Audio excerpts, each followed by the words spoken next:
ನಮಸ್ಕಾರ ಸ್ನೇಹಿತರೆ, ಎಲೆಕ್ಟ್ರಿಕಲ್ ಗೆಳೆಯ ಯೂಟ್ಯೂಬ್ ಚಾನಲ್ಗೆ ಸ್ವಾಗತ. ಸ್ನೇಹಿತರೆ, ಈ ವಿಡಿಯೋದಲ್ಲಿ MCB ಮತ್ತೆ ಐಸೋಲೇಟರ್ನ ವ್ಯತ್ಯಾಸಗಳೇನು ಮತ್ತೆ ಇವುಗಳನ್ನು ಹೇಗೆ ಗುರುತಿಸೋದು ಅಂತ ತಿಳ್ಕೊಳ್ಳೋಣ. ಅದಕ್ಕಿಂತ ಮುಂಚೆ ನೀವು ಇನ್ನು ನಮ್ಮ ಚಾನಲ್ ಅನ್ನ ಸಬ್ಸ್ಕ್ರೈಬ್ ಮಾಡ್ಕೊಂಡಿಲ್ಲ ಅಂದ್ರೆ ಸಬ್ಸ್ಕ್ರೈಬ್ ಮಾಡ್ಕೊಳ್ಳಿ ಸ್ನೇಹಿತರೆ. ಇದೇ ರೀತಿ ಎಲೆಕ್ಟ್ರಿಕಲ್ಗೆ ಸಂಬಂಧಿಸಿದ ನಾಲೆಡ್ಜ್ ಅನ್ನ ನಾನು ನಿಮ್ಗೆ ತಿಳಿಸ್ತಾ ಇರ್ತೀನಿ. ಬನ್ನಿ ವಿಡಿಯೋನ ಸ್ಟಾರ್ಟ್ ಮಾಡೋಣ. ಸ್ನೇಹಿತರೆ, ನಾವು MCB ನ ತಗೊಳ್ಳುವಾಗ ಕೆಲವೊಂದು ವಿಷಯಗಳ ಕಡೆ ಗಮನವನ್ನ ವಹಿಸಬೇಕಾಗುತ್ತೆ. ನಾವು ತಗೊಳ್ತಿರೋದು MCB ನ ಅಥವಾ ಐಸೋಲೇಟರ್ ಅಂತ. ಏಕೆಂದ್ರೆ ಇವೆರಡರ ಡಿಸೈನ್ ನೋಡಕ್ಕೆ ಒಂದೇ ರೀತಿನೇ ಇರುತ್ತೆ, ಅಂದ್ರೆ ಇವೆರಡು ನೋಡಕ್ಕೆ ಒಂದೇ ರೀತಿನೇ ಕಾಣ್ತಾ ಇರುತ್ತೆ. ಅದಕ್ಕಾಗಿ ಸ್ನೇಹಿತರೆ, ನೀವು MCB ಅನ್ಕೊಂಡು ಐಸೋಲೇಟರ್ ನ ತಗೊಂಡ್ ಬಂದ್ರೆ ಮುಂದೆ ಏನಾದ್ರೂ ನಮ್ಮ ಮನೆಗಳಲ್ಲಿ ಎಲೆಕ್ಟ್ರಿಕಲ್ ಫಾಲ್ಟ್ ಆದಾಗ ಅದು ಪ್ರಾಬ್ಲಮ್ ಆಗುತ್ತೆ. ಅದಕ್ಕಾಗಿನೇ ನಮ್ಗೆ ಇದು MCB ನ ಅಥವಾ ಐಸೋಲೇಟರ್ ಅಂತ ಗೊತ್ತಿರ್ಬೇಕಾಗುತ್ತೆ. ಹಾಗಾದ್ರೆ ಈ MCB ಮತ್ತೆ ಈ ಐಸೋಲೇಟರ್ ನ ನಡುವೆ ಅಂತ ವ್ಯತ್ಯಾಸ ಏನಿದೆ ಅಂತ ನಾವು ಈಗ ತಿಳ್ಕೊಳ್ಳೋಣ. ಸ್ನೇಹಿತರೆ, ಮೊದಲು ನಾವು MCB ಬಗ್ಗೆ ತಿಳ್ಕೊಳ್ಳೋಣ. ಸ್ನೇಹಿತರೆ, MCB ಅನ್ನೋದೊಂದು ಸುರಕ್ಷತೆಯನ್ನ ಕೊಡೋ, ಪ್ರೊಟೆಕ್ಷನ್ ಅನ್ನ ಕೊಡೋ ಸರ್ಕ್ಯೂಟ್ ಬ್ರೇಕರ್ ಆಗಿರುತ್ತೆ.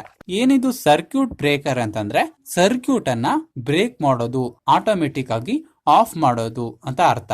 ಯಾವ ಸಂದರ್ಭದಲ್ಲಿ ಆಟೋಮೆಟಿಕ್ ಆಗಿ ಬ್ರೇಕ್ ಮಾಡೋದು, ಆಫ್ ಮಾಡೋದು ಅಂತಂದ್ರೆ ಏನಾದ್ರೂ ಫಾಲ್ಟ್ ಆದಾಗ, ವಿದ್ಯುತ್ ಅವಘಡಗಳಾದಾಗ ಆ ಸರ್ಕ್ಯೂಟ್ ಅನ್ನ ಆಟೋಮೆಟಿಕ್ ಆಗಿ ಆಫ್ ಮಾಡೋದನ್ನ ಸರ್ಕ್ಯೂಟ್ ಬ್ರೇಕರ್ ಅಂತ ಕರಿತೇವೆ. ಇದೇ ರೀತಿ MCB ಕೂಡ ಪ್ರೊಟೆಕ್ಷನ್ ಅನ್ನ, ಸುರಕ್ಷತೆಯನ್ನ ಕೊಡೋ ಒಂದು ಸರ್ಕ್ಯೂಟ್ ಬ್ರೇಕರ್ ಆಗಿರುತ್ತೆ. ಸ್ನೇಹಿತರೆ, MCB ಇಂದ ನಮ್ಮ ಮನೆಯಲ್ಲಿರೋ ವಿದ್ಯುತ್ ಉಪಕರಣಗಳಿಗೆ ಎರಡು ರೀತಿಯ ಪ್ರೊಟೆಕ್ಷನ್ ಸಿಗುತ್ತೆ.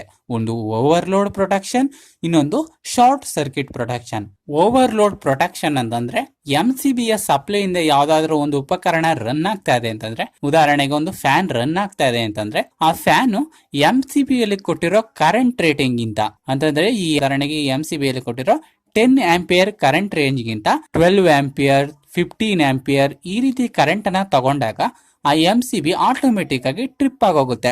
ಅಂದ್ರೆ ಆ MCB ಯಲ್ಲಿ ಕೊಟ್ಟಿರೋ ಕರೆಂಟ್ ರೇಟಿಂಗ್ ಗಿಂತ ಏನಾದ್ರೂ ಹೆಚ್ಚಿನ ಲೋಡ್ ಅನ್ನ ಆ MCB ಗೆ ಕನೆಕ್ಟ್ ಮಾಡಿದಾಗ ಆ MCB ಆಟೋಮೆಟಿಕ್ ಆಗಿ ಆಫ್ ಆಗೋಗುತ್ತೆ. ಇದನ್ನ ಓವರ್ಲೋಡ್ ಪ್ರೊಟೆಕ್ಷನ್ ಅಂತ ಕರಿತೇವೆ. ಇನ್ನು ಶಾರ್ಟ್ ಸರ್ಕ್ಯೂಟ್ ಪ್ರೊಟೆಕ್ಷನ್ ಅಂತಂದ್ರೆ ಸಪ್ಲೈ ಕಂಡೀಷನ್ ಅಲ್ಲಿ MCB ಯ ಔಟ್ಪುಟ್ ನ ಒಂದು ಫೇಸ್ ಮತ್ತೆ ಒಂದು ನ್ಯೂಟ್ರಲ್ ವೈರ್ ಏನಾದ್ರು ಒಂದಕ್ಕೊಂದು ಟಚ್ ಆಗೋದ್ರೆ, ಅಥವಾ ಫೇಸ್ ವೈರ್ ಏನಾದ್ರು ಒಂದಕ್ಕೊಂದು ಟಚ್ ಆಗೋದ್ರೆ ಅದನ್ನ ಶಾರ್ಟ್ ಸರ್ಕ್ಯೂಟ್ ಅಂತ ಕರಿತೇವೆ. ಇಂತಹ ಶಾರ್ಟ್ ಸರ್ಕ್ಯೂಟ್ ಆದಾಗ MCB ಆಟೋಮೆಟಿಕ್ ಆಗಿ ಟ್ರಿಪ್ ಆಗೋಗುತ್ತೆ.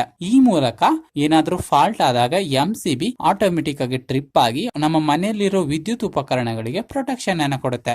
ಆದ್ರೆ ಐಸೋಲೇಟರ್ ಅನ್ನೋದು MCB ರೀತಿ ಯಾವುದೇ ರೀತಿಯ ಓವರ್ಲೋಡ್ ಮತ್ತೆ ಶಾರ್ಟ್ ಸರ್ಕ್ಯೂಟ್ ಪ್ರೊಟೆಕ್ಷನ್ ಕೂಡ ಕೊಡೋದಿಲ್ಲ, ಮತ್ತೆ ಯಾವುದೇ ಫಾಲ್ಟ್ ಆದಾಗ್ಲೂ, ವಿದ್ಯುತ್ ಅವಘಡ ಆದಾಗ್ಲೂ ಅದು ಟ್ರಿಪ್ ಆಗೋದಿಲ್ಲ ಸ್ನೇಹಿತರೆ. ಅಂದ್ರೆ ಈ ಐಸೋಲೇಟರ್ ಅನ್ನೋದು ಆನ್ ಆಫ್ ಸ್ವಿಚ್ ತರ ಮಾತ್ರ ವರ್ಕ್ ಆಗುತ್ತೆ ಸ್ನೇಹಿತರೆ. ಅಂದ್ರೆ ನೀವು ನಿಮ್ಮ ಮನೆಯಲ್ಲಿ DP ಸ್ವಿಚ್ ಅನ್ನ ನೋಡಿರ್ತೀರಲ್ವಾ, ಅದರಿಂದ ನಾವೇನ್ ಮಾಡ್ಬೋದು, ಸಪ್ಲೈನ ಆಫ್ ಮಾಡ್ಬೋದು, ಆನ್ ಮಾಡ್ಬೋದು ಅಲ್ವಾ. ಅದೇ ರೀತಿ ಈ ಐಸೋಲೇಟರ್ ಕೂಡ ನಾವು ಆನ್ ಮಾಡ್ಬೋದು, ಆಫ್ ಮಾಡ್ಬೋದು ಅಷ್ಟೇ. ಅದು ಯಾವುದೇ ರೀತಿ ಪ್ರೊಟೆಕ್ಷನ್ ಅನ್ನ ಕೊಡೋದಿಲ್ಲ, ಯಾವುದೇ ಫಾಲ್ಟ್ ಆದ್ರೂ ಕೂಡ ಟ್ರಿಪ್ ಆಗೋದಿಲ್ಲ. ಹಾಗಾದ್ರೆ ಈ ಐಸೋಲೇಟರ್ ಅಲ್ಲಿ MCB ಯಲ್ಲಿ ಕೊಟ್ಟಿರೋ ರೀತಿ ಕರೆಂಟ್ ರೇಟಿಂಗ್ ಅನ್ನ ಕೊಟ್ಟಿದಾರಲ್ಲ ಅಂತ ನೀವು ನೋಡಬಹುದು ಸ್ನೇಹಿತರೆ. ಕರೆಂಟ್ ರೇಟಿಂಗ್ ಅನ್ನೇನೋ ಮೆನ್ಷನ್ ಮಾಡಿದ್ದಾರೆ. ಹಾಗಂತ ನಾನು ಈ ಐಸೋಲೇಟರ್ ಅಲ್ಲಿ ಕೊಟ್ಟಿರೋ 32 ಆಂಪಿಯರ್ ಗಿಂತ ಹೆಚ್ಚಿನ ಲೋಡ್ ಅನ್ನ ರನ್ ಮಾಡಿದ್ರೆ ಅದು ಟ್ರಿಪ್ ಆಗೋಲ್ಲ ಸ್ನೇಹಿತರೆ. ಹಾಗಾದ್ರೆ ನಾವು ತಗೊಳ್ತಿರೋದು MCB ನ ಅಥವಾ ಐಸೋಲೇಟರ್ ಅಂತ ಹೇಗೆ ತಿಳಿಯೋದು ಅಂತಂದ್ರೆ, ಸ್ನೇಹಿತರೆ, ನೀವು ತಗೊಳ್ತಾ ಇರೋದು MCB ಆಗಿದ್ರೆ ಅಲ್ಲಿ ಈ ರೀತಿ ಒಂದು ಅರ್ಧ ಬಾಕ್ಸ್ ಸಿಂಬಲ್ ಮತ್ತೊಂದು ಈ ರೀತಿ ಅರ್ಧ ಸರ್ಕಲ್ ಸಿಂಬಲ್ ಅನ್ನ ಕೊಟ್ಟಿರ್ತಾರೆ ಸ್ನೇಹಿತರೆ. ಆ ಸಿಂಬಲ್ ಈ ರೀತಿನಾದ್ರೂ ಇರ್ಬೋದು ಅಥವಾ ಈ ರೀತಿನಾದ್ರೂ ಇರ್ಬೋದು. ಒಟ್ಟಾಗಿ ನೀವು ನೋಡ್ಬೇಕಾಗಿರೋದು ಅಲ್ಲಿ ಈ ರೀತಿ ಒಂದು ಅರ್ಧ ಬಾಕ್ಸ್ ಸಿಂಬಲ್ ಮತ್ತೆ ಅರ್ಧ ಸರ್ಕಲ್ ಸಿಂಬಲ್ ಇದೆಯಾ ಅಂತ. ಹಾಗಾದ್ರೆ ಈ ಸಿಂಬಲ್ ಗಳು ಏನನ್ನ ಹೇಳುತ್ತೆ ಅಂತಂದ್ರೆ ಸ್ನೇಹಿತರೆ, ಈ ಅರ್ಧ ಬಾಕ್ಸ್ ಸಿಂಬಲ್ ಅನ್ನೋದು MCB ಓವರ್ಲೋಡ್ ಪ್ರೊಟೆಕ್ಷನ್ ಅನ್ನ ಕೊಡ್ತಾ ಇದೆ ಅಂತ ಹೇಳುತ್ತೆ. ಮತ್ತೆ ಈ ಅರ್ಧ ಸರ್ಕಲ್ ಸಿಂಬಲ್ ಅನ್ನೋದು MCB ಶಾರ್ಟ್ ಸರ್ಕ್ಯೂಟ್ ಪ್ರೊಟೆಕ್ಷನ್ ಅನ್ನ ಕೊಡ್ತಾ ಇದೆ ಅಂತ ಹೇಳುತ್ತೆ. ನೀವು ತಗೊಳ್ತಿರೋ ಪ್ರಾಡಕ್ಟ್ ಅಲ್ಲಿ ಈ ರೀತಿ ಸಿಂಬಲ್ ಗಳೇನಾದ್ರೂ ಇದ್ರೆ ಅದು MCB ಅಂತ ಅರ್ಥ. ಅಂದ್ರೆ ಅಲ್ಲಿ ಓವರ್ಲೋಡ್ ಮತ್ತೆ ಶಾರ್ಟ್ ಸರ್ಕ್ಯೂಟ್ ಪ್ರೊಟೆಕ್ಷನ್ ಇದೆ ಅಂತ ಅರ್ಥ. ಸ್ನೇಹಿತರೆ, ನೀವು ತಗೊಳ್ತಾ ಇರೋದು ಐಸೋಲೇಟರ್ ಆಗಿದ್ರೆ ಅಲ್ಲಿ ಈ ರೀತಿ ಸಿಂಬಲ್ ಗಳನ್ನ ಕೊಟ್ಟಿರ್ತಾರೆ. ಈ ರೀತಿ ಸಿಂಬಲ್ ಗಳೇನಾದ್ರೂ ನೀವು ತಗೊಳ್ತಾ ಇರೋ ಪ್ರಾಡಕ್ಟ್ ಅಲ್ಲಿ ಇದ್ರೆ ಅದು ಐಸೋಲೇಟರ್ ಅಂತ, ಅಥವಾ ಅಲ್ಲಿ ಐಸೋಲೇಟರ್ ಇದೆ ಅಂತ ಅರ್ಥ. ಹಾಗಾದ್ರೆ ಈ ಸಿಂಬಲ್ ಗಳ ಅರ್ಥ ಏನು ಅಂತಂದ್ರೆ ಸ್ನೇಹಿತರೆ, ಈ ಸಿಂಬಲ್ ಗಳು ಸ್ವಿಚ್ ನ ಸಿಂಬಲ್ ಆಗಿರುತ್ತೆ. ಅಂತಂದ್ರೆ ನೀವು ತಗೊಳ್ತಾ ಇರೋ ಈ ಪ್ರಾಡಕ್ಟ್ ಆನ್ ಆಫ್ ಸ್ವಿಚ್ ತರ ಮಾತ್ರ ವರ್ಕ್ ಆಗುತ್ತೆ, ಯಾವುದೇ ರೀತಿ ಪ್ರೊಟೆಕ್ಷನ್ ಅನ್ನ ಕೊಡ್ತಾ ಇಲ್ಲ ಅಂತ ಈ ಸಿಂಬಲ್ ಗಳು ಹೇಳುತ್ತೆ.